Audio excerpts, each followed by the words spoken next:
अभ्यासणार आहोत. बघा वाचण्याची पद्धत. या टप्प्यात आपण 3 अक्षरी शब्द वाचायला शिकणार आहोत. 3 अक्षरी शब्द वाचण्यासाठी आपल्याला एका व्यंजनाला स्वर जोडल्यावर त्या 2 अक्षरांचा आवाज काय होतो ते माहित असणे जरुरी आहे. त्याला आपण ई हा स्वर वेगवेगळ्या व्यंजनांना जोडल्यावर त्या 2 अक्षरांचा आवाज काय होतो ते शिकूया.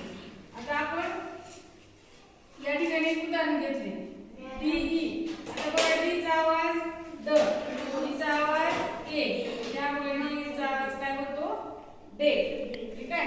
तर आता आपण ई हा स्वर या व्यंजनांना जोडल्यानंतर यांचा आवाज काय होतो आणि हे जे शब्द आहेत 3 अक्षरी शब्दाचं वाचन कसं करायचं ते आपण पाहूया.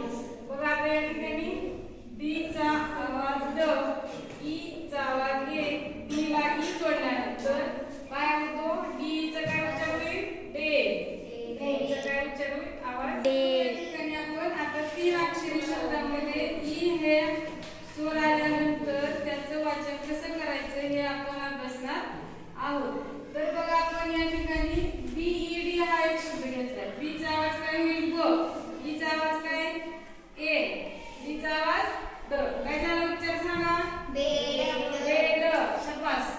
नेक्स्ट बघा शब्द काय बी ई जी. बी चा आवाज काय ब, ई चा आवाज काय ए, जी चा आवाज काय ग.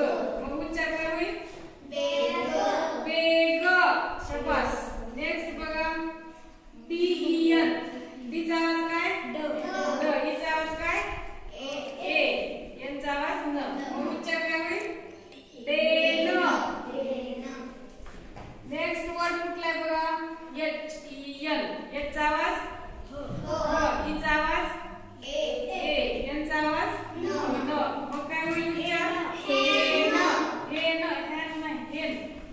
आता नेक्स्ट वर्ड कुठला आहे पुढचा जेट. जे ई टी.